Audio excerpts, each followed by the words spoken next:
ஏணிப்படியா மட்டும் இருக்காது, லிப்ட் மாதிரி. ஏணிப்படிக்கு லிப்டுக்கு என்ன வித்தியாசம்னா, ஏணிப்படி அப்படியே இருக்கும், ஏறலை குதிச்சு ஏறி போயிட்டே இருப்பான். ஆனா லிப்ட் மட்டும் தான் ஏறவனுடைய உயரத்தை காட்டிலும் அதிகமான உயரத்திற்கு போகக்கூடிய வல்லமையும் திறனும் தொழில்நுட்பமும் கொண்டது அந்த லிப்ட் அப்படின்னு. இது அவருடைய வார்த்தைகளில் இருந்து கிடைத்த ஒரு அற்புதமான ஒரு தலைமைத்துவத்திற்கான செய்தி. நீ வளர்த்து விடக்கூடியவனாக மட்டுமல்லாமல் நாள்தோறும் நீ வளர்ந்து கொண்டிருப்பவனாகவும் இருக்க வேண்டும், புதிய புதிய விஷயங்களை கற்றுக்கொண்டிருப்பவனாக இருக்க வேண்டும் என்பதை எங்களுக்கு சொல்லிக் கொடுத்த, அது எப்ப நாங்கள் பழைய மாணவர்களாக சந்திக்கக்கூடியவர்கள் அந்த டைத்துல ஒரு பாடம். அப்படிப்பட்ட ஞானசம்பந்தன் அவர்களுடைய வழிகாட்டுதலோடு நீங்க எங்கேயாவது ஒரு மீட்டிங்ல போறோம், எங்கேயாவது ஒரு இடத்துல போன உடனே நம்மளை பெரும்பாலும் என்ன கேட்பாங்கன்னா, உன்னை பற்றி தெரிய வேண்டும் என்றால் உன்னுடைய நண்பர்களை பற்றி சொல்லுவார். ஆனால் நாங்கள் எங்கள் நண்பர்களை பற்றி சொல்லவில்லை, எங்கள் ஆசிரியர்களை பற்றி சொல்றோம். ஞானசம்பந்தன் அவருடைய மாணவன் என்று சொல்லி பேச ஆரம்பிக்கும் போது நீங்களே கைது. நான் சொல்றது இங்கே எதுன்னு தெரியாத ஒரு இடங்கள்ல கூட, மலேசிய தமிழ் சங்கத்துல ஒரு மாநாடு, அங்க போகும்போது கூட நான் யார் என்பதை சொல்வதற்கு என்னுடைய நண்பர்களை நான் அடையாளம் காட்டவில்லை, என்னுடைய பெற்றோர்களை நான் அடையாளம் காட்டவில்லை, என்னுடைய நிறுவனத்தை நான் அடையாளம் காட்டவில்லை. என் ஆசிரியர் பேராசிரியர் ஞானசம்பந்தன் பேரை சொன்னவுடனே அவருடைய மாணவர்களோடு அங்கே இருக்கக்கூடிய ஒரு மகிழ்ச்சி, அங்கே கொடுக்கக்கூடிய மதிப்பு ஒரு கூடுதலாகும்.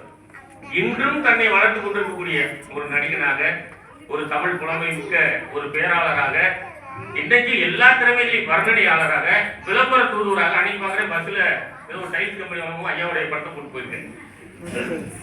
எல்லா பக்கமும் திரும்பி பார்க்கின்ற பொழுதெல்லாம் பிரமிப்பாக மட்டுமே பார்க்கக்கூடிய உயரத்தில் இன்றும் வாழ்ந்து கொண்டிருக்கக்கூடிய எங்களுடைய பேராசிரியர் ஞானசம்பந்தன் அவர்களை இந்த ஆசிரியர் தின விழாவிலே பேராசிரியர் தினமாக அவருக்கு இந்த நம்ம எல்லாருடைய கனவொலிகளிலும் அந்த ஆசிரியருக்கும் இந்த நேரத்தில் நாம் நம்முடைய வாழ்த்துக்களை தெரிவிக்கணும்னு நான் நினைக்கிறேன். ஏன்னா அவருக்குள்ள இருந்த ஒரே ஒரு தீப்பொறி இன்னைக்கு என்னை போன்ற மாணவர்களை, நிறைய மாணவ செல்வங்களை ஐயா பாண்டியராஜன் அவர்கள் சொல்லும்போது சொன்னார், இங்கே இந்த தரையில் இருந்தவர்கள் தான் இன்னைக்கு திரையில் இருக்கிறார்கள் அப்படின்னு. அது ரோபசங்கரா இருக்கட்டும், எல்லா விதமான பெரிய திரை பிரபலங்களா இருக்கட்டும், எல்லாருமே எங்களோடு பயணித்தவர்கள் தான். அவரோட செட்ல தான் நாங்களும் கல்லூரியில படித்தோம். அவர்கள் திரையிலே நின்று கொண்டிருக்கிறார்கள், நாங்கள் கல்வி நிறுவனங்களை நடத்தி கொண்டிருக்கிறோம். இந்த அரங்கத்தை விதித்தவர்கள் யாரும் எந்த விதமான குறைகளும் இல்லாமல் நிறைய சுமப்பவர்களாக மட்டுமே வரக்கூடிய ராசி படைத்த ஒரு களமாக இந்த மீனாட்சி மிஷன் மருத்துவமனை இருக்கிறது. இங்கே உயிர்களை மட்டும் காப்பாற்றவில்லை, உயர்வுகளையும் அள்ளித்தரக்கூடிய ஒரு களமாக இந்த அரங்கம் இருக்கிறது. எந்த ஒரு நிகழ்ச்சியில் போகும்போதும் நாங்கள் நினைத்துக் கொள்ளக்கூடியது, ஏன்னா நகைச்சுவை மன்ற 1996 உங்க மாதிரி அந்த கடைசியில் முதல்ல உட்கார்ந்துருந்தோம், தேநீர் விநியோகிச்சிருக்கிறோம், இங்கே வரக்கூடிய நகைச்சுவை துணுக்குகளை காதல் வாங்கியிருக்கிறோம். ஐயாவுடைய நிகழ்ச்சியில மட்டும்தான் நகைச்சுவையோடு நல்ல தமிழும் கற்றுக்கொள்ளக்கூடிய வாய்ப்பு கிடைக்கும். அவர் சொல்லக்கூடிய இன்னைக்கு ஒரு ஐயா சொல்லி கொடுத்து போனாங்க,